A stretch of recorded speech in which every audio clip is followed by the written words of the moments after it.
है। आज आकांक्षा हमारे साथ बात करेंगी आपातकालीन आपातकालीन स्थितियों में संवाद को लेकर। आज क्योंकि शुरुआत में थोड़ी गड़बड़ हो गई है, इसलिए ये बोलते हुए भी थोड़ी गड़बड़ हो रही है, तो प्लीज उसे इग्नोर करिएगा, माफ करिएगा।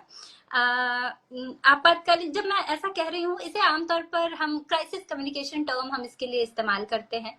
और ये गड़बड़ कैसी भी हो सकती है, और कि कोई किसी पोस्ट में गई हुई गलती हो सकती है, किसी रिपोर्ट में आया हुई कोई गलत डाटा हो सकता है, कभी वेबसाइट बंद हो सकती है, कभी सोशल मीडिया हैक हो सकता है, कुछ भी हो सकता है।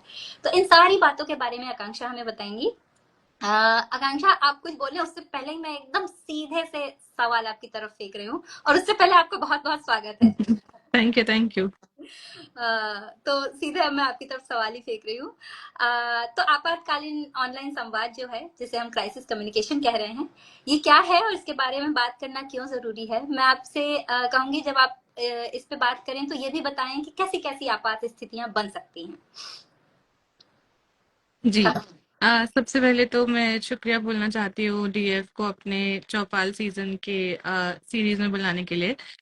डीएफ एक ऐसी, आपने बहुत अच्छे से इंट्रोडक्शन दिया, पर थोड़ी सी कॉन्टेक्स्ट ऐड करना चाहती हूँ कि डीएफ एक ऐसी संस्था है जो इंडिया में इस समय हर स्टेट में काम करती है एंड 250 डिस्ट्रिक्ट में हमारा प्रेजेंस है। तो जब आप बहुत ही डिफरेंट डाइवर्सिटी, बहुत ही डिफरेंट कल्चरल आइडेंटिटी, बहुत ही डिफरेंट तरह के लोगों से काम के साथ काम करते हैं, तो जो क्राइसिस कम्युनिकेशन टर्म है जिसके बारे में हम आज बात करना चाहते हैं, उसकी इम्पोर्टेंस बहुत धीरे धीरे और बहुत ही डिफरेंट सिचुएशंस के थ्रू पता चलती है। मैं एक्चुअली आपको सारे जो आपके सवाल है उसके जवाब एग्जांपल्स के थ्रू देना चाहूँगी, बिकॉज आई थिंक वो ज़्यादा मदद करेगा। बट ये भी बताना चाहूँगी कि शुरू में हमें समझना बहुत ज़रूरी है कि हम जैसी संस्थाओं के लिए जो इस डेवलपमेंट सेक्टर में काम करते हैं, क्राइसिस कम्युनिकेशन का जो मतलब है वो बहुत अलग होता है, क्योंकि हम लोग सीधा समुदाय के लोगों के साथ काम करते हैं एंड वो लोग हमें अपना मानते हैं, अपना ट्रस्ट देते हैं, हमारे साथ जुड़ते हैं एंड एक तरह से ये समझते हैं कि जो इन्फॉर्मेशन हम लेके आ रहे हैं, जो काम हम लेके आ रहे हैं, वो बिल्कुल ही साफ काम है, वो बहुत ही ट्रस्टवर्दी काम है। तो फिर अगर इन समुदाय के लोगों के साथ हम जब काम करते हैं, क्राइसिस कम्युनिकेशन की सिचुएशन आए, तो बहुत गंभीर सिचुएशन है and हमें उसका जो मैकेनिज्म है फाइट करने का, उस हिसाब से बनाना पड़ता है। तो सबसे पहले तो आई थिंक समझना कि क्राइसिस कम्युनिकेशन एक ऐसा प्रोसेस है जिसमें सारी अनएक्सपेक्टेड सिचुएशन जो आप सोच सकते हैं, जैसे आपने बोला कि गलत इन्फॉर्मेशन कंज्यूम कर सकते हैं, या फिर वेबसाइट पे कोई गलत इन्फॉर्मेशन आ जाती है, या जब हम रिसर्च लेते हैं तो उसमें कोई गलत डेटा हमने अगर सोर्स करके डाला, तो ये सब चीज़ें अनएक्सपेक्टेड सिचुएशंस होती हैं जिनके तुरंत और साफ और सही जवाब हमारे पास होने बहुत ज़रूरी हैं, ताकि जो हमारी संस्था की क्रेडिबिलिटी है या फिर जो ट्रस्ट हमने बनाया है वो बरकरार रहे, स्पेशली समुदाय के लोगों के साथ। और डीएफ जैसी नॉन प्रॉफिट संस्थाओं के साथ ये भी, मतलब ये बहुत ज़रूरी इसलिए भी होता है क्योंकि ये लोग हम लोग डायरेक्टली कम्युनिटी में जाके काम करते हैं, उनके साथ, उनके लिए हम अपने जो हमारे सोल्यूशंस हैं, जो जिस तरह से हम उनको डिजिटल के साथ जोड़ते हैं, वो उन्हीं को ध्यान में रखते हुए बनते हैं। तो क्राइसिस बहुत तरह के होते हैं जो हमने पर्सनली भी फील करे हैं। क्राइसिस हो सकता है जो आपकी संस्था की रेपुटेशन पे सवाल उठाए, ऐसा हो सकता है जो डेटा ब्रीच हो, जैसे आपने बहुत सही बोला कि ये लोग हैं, इनको कनेक्ट करना डिजिटली मीन्स इनको ऑनबोर्ड करना डिजिटली, तो इनको समझाना कि इनका डेटा कहाँ जाता है, इस डेटा का क्या होगा। आप सर्विसेज जब इनको दिलाते हैं, स्पेशली गवर्नमेंट सर्विसेज, तो उसके पीछे का प्रोटेक्शन कैसे मिलता है, this is also something that we ji. Deal with. फिर इंटरनल कम्युनिकेशन होती है जो आपके आपके कॉलीग्स के साथ है, आपकी टीम के साथ है। एंड देन एक एक्सटर्नल कम्युनिकेशन होती है जिसमें हम ये देखते हैं कि जो हम समुदाय में काम करते हैं उसको आप जैसे लोगों के लिए कैसे ट्रांसलेट करें। एंड आई थिंक इंटरेस्टिंगली जो चीज़ें हमने फेस करी है वो रही हैं ऑन लैंग्वेज। फॉर एग्जांपल, हम लोग ऐसी कम्युनिटी के साथ, आपको एक एग्जांपल देना चाहूँगी, we work with the tribal community Nilgiris में, जो टोडा एम्ब्रॉयडरी करते हैं एंड ये लोग जीआई टैग्ड आर्टिजन्स हैं। बहुत अच्छे से, बहुत ट्रेडिशनल एंड बहुत ही जनरेशनल काम है इनका। सिर्फ वो समुदाय की औरतें ये आर्ट एंड क्राफ्ट प्रिजर्व कर रही हैं अभी भी। तो इन लोगों की जो कहानियां हैं वो आ, बहुत ही मीनिंगफुल कहानियां हैं एंड उसका जो शेयर करने का ओनस है वो हम जैसी संस्थाओं पे है जो उनके साथ काम करता है, उन्हें डिजिटली कनेक्ट करता है। तो इस वाले में अगर हम उनका कोई डेटा गलत शेयर करें, या फिर उनका आइडेंटिटी गलत शेयर करें, या फिर उनका जो सोशल स्टेटस है वो गलत शेयर करें, तो उसका ओनर्स एंड उसका मैकेनिज्म क्या है वो समझना आई थिंक हम लोगों के लिए बहुत ज़रूरी है। वैसे ही अगर हम फैक्ट चेकिंग, हमारे लिए एक बहुत बड़ा एरिया है मिस इन्फॉर्मेशन के साथ डील करना। एंड अगेन एक हमारा प्रोजेक्ट है डिजिटल दीदी करके, जिसमें हम 350 विलेजेस की औरतों के साथ काम करते हैं मेंस्ट्रुएशन मेंस्ट्रुएशन के आसपास जो मिस इन्फॉर्मेशन है उस पे। तो फिर उस जब आप ऐसे उन लोगों के पास जाते हैं और उन्हें बताते हैं कि हम आपके लिए सही इन्फॉर्मेशन लेके आ रहे हैं, तो उसकी रिस्पॉन्सिबिलिटी हमारे पे भी बहुत बड़ी होती है कि अपने लेवल पे उसको ठीक कैसे करना है। तो आई वांट टू एक्चुअली आपके साथ ये भी बात करना चाहती हूँ कि वो मैकेनिज्म्स क्या है जो हम अपनाते हैं, बट आई बिल्कुल। थिंक वो आपका अगला सवाल जी बिल्कुल, इसीलिए मैं कह रही हूँ कि बस शुरू हो जाइए। है। जब कम्युनिकेशन प्लान हम बनाएं किसी आपात स्थिति से निपटने के लिए, तो उसमें क्या क्या शामिल होना चाहिए? जी। तो डीएफ में पर्टिकुलरली हम लोगों के पास एक स्ट्रक्चर्ड रोड मैप है। सबसे पहले तो ये समझना कि जब भी आप किसी समुदाय में जाके उनके साथ काम करने की इच्छा रखते हैं, उस समुदाय को समझना बहुत ज़रूरी है एंड ट्रस्ट बिल्ड करना बहुत ज़रूरी है। And this is actually a part of हमारा communication plan as well, and falls into हमारा क्राइसिस कम्युनिकेशन प्लान टू। तो सबसे पहले हम ये समझते हैं कि उस समुदाय की अनएक्सपेक्टेड अगर कोई सिचुएशन आती है, या उस वक्त हम क्या कर सकते हैं लोकली मिलके, जो हमारे जो पार्टनर्स हैं उनके साथ भी, या फिर समुदाय के लोगों के साथ भी डायरेक्टली। तो थोड़ी सी जो चीज़ें हम अपनाते हैं, थोड़ी सी नहीं एक्चुअली 8-10 है, तो प्लीज़ थोड़ा मुझे समझ लीजिएगा। बट सबसे पहले है एक रिस्क असेसमेंट करना, विच आई थिंक सारे ही जो नॉन प्रॉफिट संस्थाएं हैं उनके लिए ये माध्यम बहुत ज़रूरी है अपनाना। क्योंकि रिस्क असेसमेंट करने से हमें ये पता चल जाता है कि आप किस एरिया में काम कर रहे हैं, उस एरिया का पॉलिटिक्स क्या है, उस एरिया की सोशल बिलोंगिंग क्या है, आइडेंटिटीज वहाँ पे कैसी हैं। वहाँ पे हमारे लिए जेंडर डिजिटल डिवाइड समझना बहुत ज़रूरी है।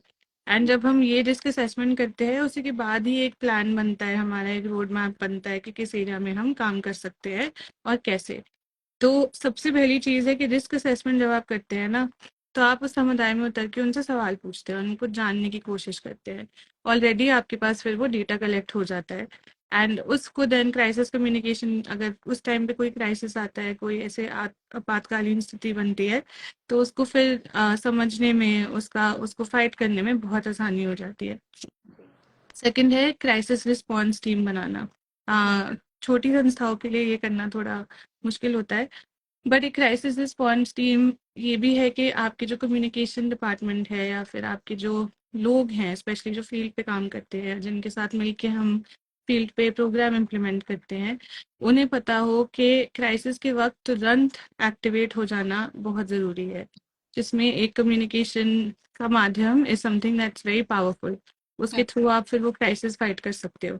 और ये डिफरेंट चैनल्स पे हो सकता है, जैसे ऐसे समुदाय में आजकल सब लोगों के पास व्हाट्सएप है, या फिर हमने कोविड में भी ये देखा था कि व्हाट्सएप के थ्रू बहुत सारे लोग इंफॉर्मेशन कंज्यूम करते थे, सही हो या गलत हो। एंड ग्रास रूट लेवल पे इन समुदायों में सबसे ज़्यादा गलत खबर ही आती थी। तो जब वो गलत खबर आती थी उनके पास, वो पहुंचाना बहुत आसान था, बट उसको ठीक करना, उसका सही जवाब देना, वो वाला जो मैकेनिज्म है वो किसी ने उस टाइम पे नहीं अपनाया।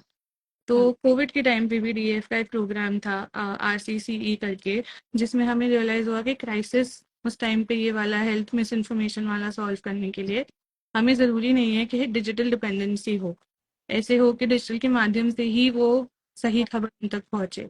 तो एक जो बहुत ज़रूरी पार्ट था इस प्रोजेक्ट का, वो ये था कि हम लोग वॉल मैसेजिंग करते थे। हम लोग बहुत ही केयरफुली समुदाय के लोगों के साथ मिलके दीवारों पे मैसेजेस पेंट करते थे कि कोविड के हिसाब से सही खबर क्या है, कि आपको 6 मीटर की दूरी बनानी चाहिए, आप ब्लीच मत पीजिए, ये चीज़ें हैं जो आप यूज़ कर सकते हैं। एंड उस टाइम पे वॉल मैसेजिंग वाज एक माध्यम जो हमें रियलाइज हुआ कि काफ़ी अच्छे से काम आ सकता है। उसमें फिर हमें ये ज़रूरी नहीं है समझना कि आप इतने सारे लोगों तक वो कैसे पहुंचाए, क्योंकि समुदाय के लोग सुबह खेती बाड़ी करने बाहर निकलते थे, या फिर सामान लेने बाहर निकलते थे। तो ये एरियाज जो हैं वो एक एक करके पार करते ही थे। तो फिर उनके आंखों के सामने था कि सही जो खबर है वो क्या है। वैसे ही आई थिंक जो नेक्स्ट चीज़ हमें बहुत ज़रूरी लगती है वो ये है कि एक आपके पास की स्पोक्स पर्सन होना चाहिए। एक ऐसा इंसान होना चाहिए जिस पे जो चाहे प्रोजेक्ट का लीड हो, चाहे आपकी संस्था का लीड हो, जिसकी वजह से आपका जो ट्रस्ट है वो और ज़्यादा बनता है, जिसकी आवाज़ लोग समझे, सुने एंड ये भी जाने कि वो जो चीज़ आपके साथ शेयर करेंगे, चाहे वो सिर्फ ये एडमिटेंस ही हो कि हमसे गलती हुई, वो सही है। हमारे लिए वो यूजुअली हमारे संस्था की लीडरशिप टीम है। उन्हें सारे प्रोग्राम्स के बारे में जानकारी है। हम लोग हर हफ्ते मिलके एक मीटिंग करते हैं जहाँ पे एक दूसरे के साथ अपडेट शेयर करते हैं। हम एक दूसरे से यू नो ये भी मदद भी मांगते हैं कि हमें ये वाली प्रॉब्लम आ रही है फील्ड पे, तो उसको हम ठीक कैसे कर सकते हैं। एंड आई थिंक एक नेक्स्ट चीज़ जो बहुत ज़रूरी है वो है प्रोटोकॉल बनाना। ये इन जैसे आपने हमें बुलाया, क्राइसिस कम्युनिकेशन के बारे में यूजुअली कोई बात नहीं करता है। इसके पीछे बहुत ज़्यादा एक ऐसे शेम अटैच्ड है कि हमसे गलती हो गई, अब क्या करेंगे, या फिर हमने कुछ गलत चीज़ करी है तो फिर उसको एक्चुअली मतलब मानना इतने सारे लोगों के सामने, स्पेशली जब आप समुदाय के साथ काम करते हैं, वो बहुत प्रॉब्लमैटिक हो जाता है संस्थाओं के लिए। तो एक जस्ट अंडरस्टैंडिंग ये वाली बिल्ड करना कि ऐसी सिचुएशन आएंगी, क्योंकि बहुत डिफरेंट डिफरेंट तरह के लोगों के साथ हम काम करते हैं। एंड अगर ऐसी सिचुएशन आए तो हम क्या कर सकते हैं। तो जो स्टाफ है हमारा, या फिर फील्ड में जिन लोगों के साथ हम काम करते हैं, जो फील्ड की डिजिटल डेवलपमेंट लीड करते हैं, उनको समझाना, उनके साथ बातचीत करना, उनसे वो रिफ्लेक्शन लेना इनफैक्ट कि हम लोग अर्बन एरिया में बैठ के जो प्रोग्राम बनाते हैं उनका ग्रास रूट या फिर रूरल लेवल पे क्या मतलब उनके चैलेंजेस क्या आते हैं, या फिर उसको हम और बेहतर कैसे बना सकते हैं। तो पर्सनली डीएफ में हम ये एक चीज़ और करते हैं जहाँ पे हम अपनी फील्ड टीम के साथ कॉन्स्टेंटली अपने प्रोग्राम्स के बारे में रिफ्लेक्ट करते हैं, उनसे समझते हैं कि कहाँ हम और अपनी जो चीज़ें हैं वो और अच्छे से कैसे आगे बढ़ा सकते हैं। फिर आई थिंक एक बहुत चीज़ जो ज़रूरी है वो है एक्सटर्नल मैसेजिंग। जैसे एन आइडिया इस मामले में एक्चुअली बहुत एक्सपर्ट है, बट आप जब ऐसे लोगों के साथ काम करते हैं, स्पेशली डीएफ के लेवल पे हम्म, जो पूरे देश में अब फैला हुआ है, इतनी सारी कहानियां हैं, तो आप उसको आगे कैसे लेके आएंगे। और एक्सटर्नल कम्युनिकेशन, स्पेशली अगर कोई क्राइसिस आया है उसके समय, कैसे आप उसको आगे लेके जाएंगे, क्योंकि आपके पास वो नेटवर्क है, आपके पास उन लोगों का ट्रस्ट है।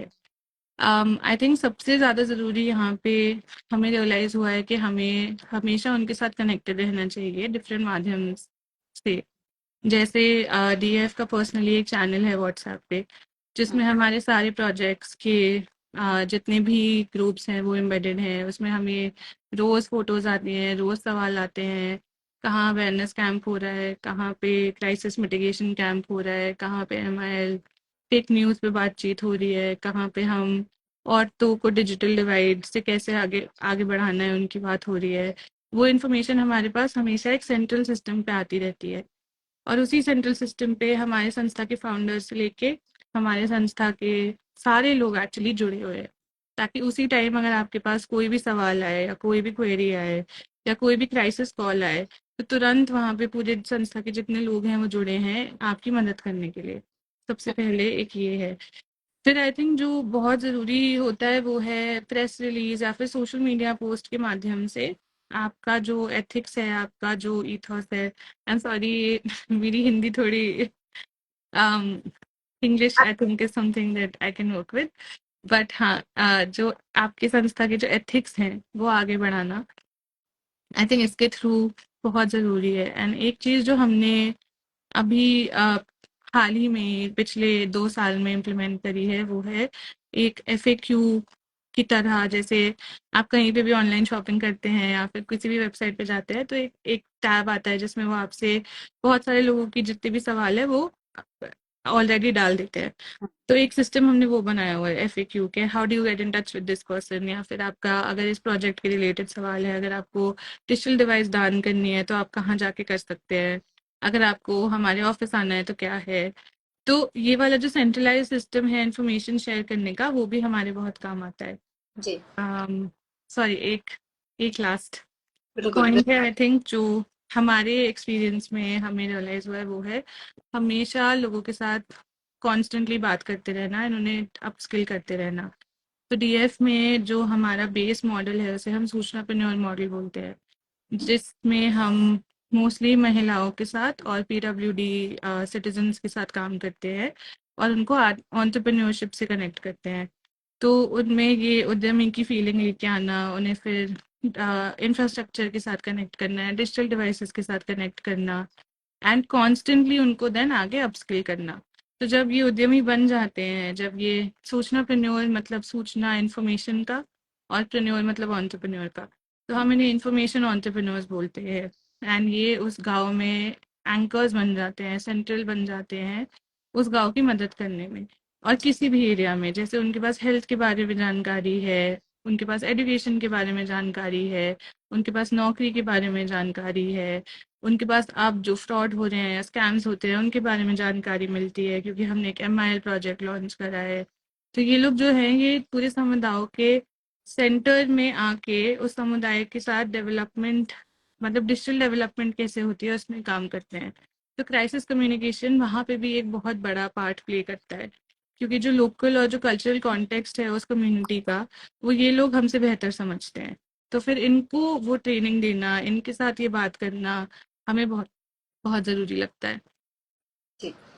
इसमें मेरे 3 टेक अवेज़ हैं। एक कि आपको आपको समझना है कि खतरा कहाँ है। दूसरा, जी, आपकी जो मूल्य हैं, जो आप कह रहे थे, एथिक्स, जी, वो जी, जी, आपको एकदम स्पष्ट सामने रखने हैं। और तीसरा, इससे लड़ने वाले लोगों को आपको तैयार रखना है। इसके अलावा मैं आपके आपसे चाहूंगी आप थोड़ी और लर्निंग शेयर करें। और जब हम यहाँ पर बात कर रहे हैं, खासतौर पर जो ये चौपाल है, इस पर हम इस चीज को भी ध्यान में रख के बात करते हैं कि जब संस्थाओं के पास रिसोर्सेज ना हो और लोग ना हो, जैसे आपने एक कहा कि एक डेडिकेटेड पर्सन रखा जा सकता है, तो ये फिर भी एक डीईएफ तो बहुत बड़ी संस्था हो गई उस लिहाज से। पर अगर ऐसा है कि कोई प्रोग्राम भी मैनेज कर रहा है और साथ ही साथ उसको सोशल मीडिया और तरह के डिजिटल संवाद नियंत्रित करने के लिए दिए गए हैं, तो फिर वो उसको कैसे जारी रख सकते हैं? इसके कुछ क्विक जो जिसको कहते हैं ना ट्रिक्स, वो चाहिए हमें, प्लीज बताएं। जी। तो एक्चुअली डीएफ में भी हमारे पास एक कम्युनिकेशन टीम है, बट क्राइसिस कम्युनिकेशन जो है उसके बारे में हम बात इस तरह से करते हैं कि हम इसको एक बहुत ही, जब हम कम्युनिकेशन प्लान ही बनाते हैं, चाहे वो सोशल मीडिया के लिए हो, चाहे वो एक्सटर्नल इंटरनल मीट उसके लिए कम्युनिकेशन के लिए हो, वो हमारी सारी बातचीत का एक बहुत इंट्रिंसिक पार्ट है। मतलब एक बहुत ही मूल्य पार्ट है हमारी प्लानिंग का। एंड मैं समझ सकती हूँ कि हमारी ऑब्वियसली संस्थाएं ऐसी होंगी जिनके पास 2 या 4 लोग होंगे काम करने वाले।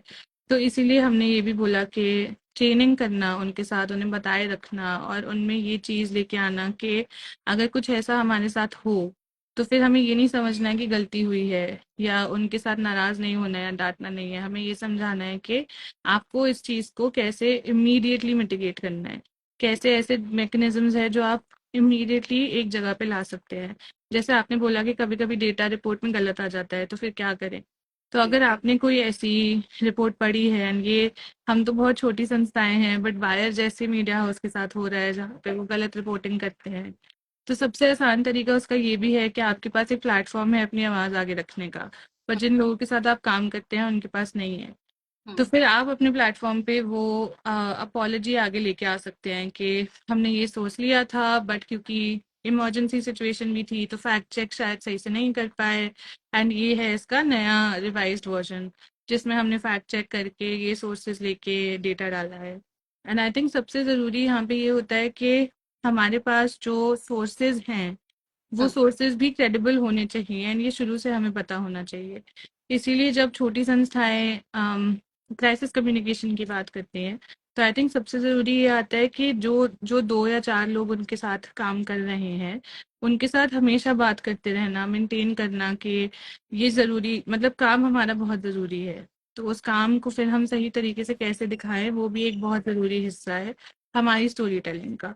तो उसमें जो सबसे चीज़ आसान हो जाती है वो है कि एक जने की कैपेसिटी बिल्ड करना या फिर चारों की इकट्ठे कैपेसिटी बिल्ड करना। बट उन्हें ये भी अपने अपने लेवल पे भी समझाना एंड समझना बहुत ज़रूरी बन जाता है। ठीक है। और कोई किस्सा और या उदाहरण आपको याद आ रहा हो? जी।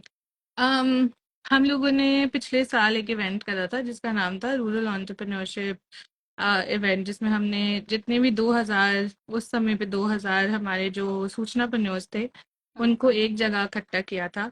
हमारे फंडर्स को एक जगह इकट्ठा किया था, हमारे स्टेक होल्डर्स को इकट्ठा किया था, एंड उनके साथ एक बहुत बड़ा 2 दिन का इवेंट करा था जहाँ पे हमने स्टोरी टेलिंग सेशन करी थी, वर्कशॉप्स करी थी, नेटवर्किंग इवेंट की तरह और एक एडवोकेसी इवेंट की तरह इसको देखा था। तो जब रीडेफ हुआ था उसमें तकरीबन 2500 लोग थे हम्म। इकट्ठे कैलकाटा में। एंड इवेंट के टाइम पे तो ऑब्वियसली आप समझते ही हैं कि कितना ज़्यादा कम्युनिकेशन आपका स्ट्रांग होना चाहिए।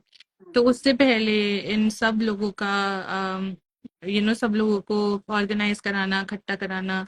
हमारे इस इवेंट में ऐसी औरतें आई थी जिन्होंने कभी अपना गाँव भी नहीं छोड़ा था, एंड वो 2-2 दिन ट्रेन में बैठ के कलकत्ता आई थी। तो ध्यान रखना उनका सबसे ज़्यादा ज़रूरी हमारे लिए ये था कि उनका ध्यान रखा जाए और उनके लिए कोई कमी ना रहे।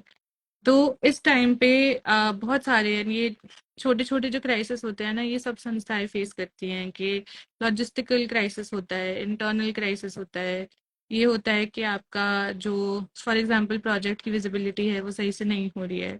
तो फिर ये वाले जो छोटी छोटी चीज़ें होती है ना, ये मतलब चाहे आपका इवेंट बड़ा हो जिस तरह से रीडेफ था, या फिर छोटा हो जिस तरह से एक अवेयरनेस कैंप होता है, या फिर जिस तरह से एक हेल्थ अवेयरनेस कैंप होता है फॉर एग्जांपल, उसमें चीज़ें जो हमें रियलाइज हुई हैं वो ये है कि आपका जो एक बेसिक प्लान है वो हमेशा ये रहना चाहिए कि आप जो प्रोजेक्ट रन करते हैं उसके बारे में आपके पास डेटा वहाँ रहे, ब्रोशर के थ्रू या फिर किसी पैम्फलेट के थ्रू।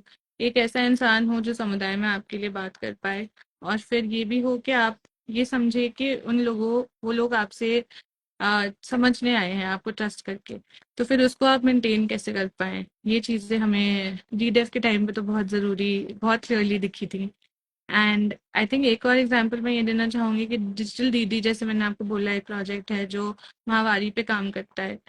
उसमें औरतें बहुत आसानी से आपको ट्रस्ट नहीं देती हैं, स्पेशली क्योंकि आप बाहर से आ रहे हैं और ये बातचीत ऐसी है जो वो अपनी माँओं से, अपनी बहनों से करने में झिझकती है। तो फिर बाहर की संस्था एक आके आपसे अगर इसके बारे में बात करे, बहुत खुल के बात करे, तो वो पेट्रियार्कल सोसाइटी से थोड़ा उनके लिए प्रेशर बनना बहुत जल्दी शुरू हो जाता है। तो ऐसी सिचुएशन में हमें रियलाइज हुआ है कि this is a this is a position of crisis, जहाँ पे आपके पास सही इन्फॉर्मेशन नहीं है, जहाँ पे सुपरस्टिशन एंड जो मिथ्स हैं वो ज़्यादा ज़्यादा हावी हैं, एंड ऐसे ऐसे हैं कि आपका फिजिकल मोबिलिटी वो रिस्ट्रिक्ट करता है, घर से बाहर जाने से रोकता है, पर्टिकुलर खाना खाने से रोकता है, आपको सैनिटरी पैड्स एक्सेस करने से रोकता है, आपको स्कूल जाने से रोकता है। तो फिर जब आप ऐसे कम्युनिकेशन, मतलब ऐसे एरिया में ये कम्युनिकेशन लेके जाते हैं कि हम आपके साथ बात करना चाहते हैं कि ये चीज़ें गलत हैं, ये चीज़ें सही है, एंड बायोलॉजिकल प्रोसेसेस के बारे में बात करना चाहते हैं विद ऐसा डेटा जो हमने कलेक्ट करा है विद हेल्थ केयर प्रोफेशनल्स, तो वो उसमें बहुत ज़्यादा हैंड होल्डिंग लगता है। एंड कम्युनिटी का ट्रस्ट बिल्ड करना वहाँ पे इज़ समथिंग जो हमने सोच देखा है कि बहुत ज़रूरी है। तो फिर आपके पास वो कॉन्फिडेंस होना, वो जानकारी होना, आपके पास वो विल होना कि आप उनके लिए ये क्यों कर रहे हैं, क्यों लेके जाना चाह रहे हैं ये खबर उन तक। एंड फिर ये भी समझना कि ऐसी चीज़ें आपको डेवलप करनी पड़ती हैं जिनको वो अपने लेवल पे अपने टाइम पे सीख पाएँ। ये नहीं कि आप जिस समय पे ट्रेनिंग कर रहे हैं, अवेयरनेस कैंप कर रहे हैं, वो तभी सीखें। जैसे हमारा एक चैटबॉट है जिसका नाम, जिस पे हमने डिजिटल दीदी का जो मॉड्यूल हमने बनाया था वो डाला हुआ है। तो औरतों के पास यूजुअली समय नहीं होता है क्योंकि वो घर का काम कर रही होती है, फिर बच्चों का ध्यान रख रही होती है, फिर पति का ध्यान रख रही होती है। तो हमें रियलाइज़ हुआ कि अगर हम एक जगह पे इकट्ठे होके उनसे सीधा ऐसे बात करें, तो उसमें मोहल्ले की में भी 10 औरतें आएंगी, बट हम बाकी जो 50 है उन तक कैसे पहुंचेंगे। तो एक एलएमएस हमने बनाया जिसमें हमने फिर उनको एक्सेस दिया एक पैड के through. We have this concept called smart pad, जो एक इको फ्रेंडली पैड है, कपड़े से बना हुआ है। उनको उसके बारे में बताते थे, एंड फिर जब उसके पीछे एक क्यूआर कोड है, तो जब आप वो क्यूआर कोड स्कैन करेंगी, एंड बहुत औरतों के पास जो फ़ोन है वो अपने पति का होता है, शाम को मिलता है, सुबह नहीं मिलता है फॉर एग्जाम्पल, तो वो अपने घर पे बैठे बैठे अपना समय निकाल के वहाँ पे समझ सकती है माहवारी के बारे में। एंड अगर उनको भी जैसे ऐसे लोग हैं जो शायद पढ़ नहीं पाते, या ऐसे लोग हैं जो पीडब्ल्यूडी होते हैं जो देख नहीं पाते, उनके लिए हमारे सूचना प्रन्योद जो हैं वो घर से घर जाके सर्विसेज देते हैं। उन्हें घर पे बिठा के उनके साथ बात करते हैं, उन्हें समझाते हैं। हमारा जो कम्युनिकेशन प्लान है वो एक इंडिविजुअल बेसिस पे भी है। जी, ठीक है। ये बहुत अच्छी बातचीत रही आकांक्षा, और हमारा समय खत्म होने की तरफ है। आकांक्षा के साथ ये हमारे देखने वालों के लिए है कि आकांक्षा के साथ जो बातचीत हुई वो क्राइसिस कम्युनिकेशन, यानी किसी आपातकालीन स्थिति में आपको ऑनलाइन किस तरह से संवाद करना है, किस तरह से अपना पक्ष रखना है, इस पर थी। और अगले हफ्ते हम फिर अगले बुधवार को आएंगे, और तब हम बात करेंगे कि ये क्राइसिस कम्युनिकेशन की जरूरत ना पड़े। हमारा अगला विषय है डिजिटल सेफ्टी पर। सॉरी, हमारा अगला लाइव है डिजिटल सेफ्टी पर, जिसमें हमसे ब्रेक थ्रू संस्था से शाश्वती जुड़ेंगी। और यहाँ पर हम आकांक्षा को थैंक यू बोलते हैं। थैंक यू आकांक्षा, और thank you so much. Bye bye. Bye bye.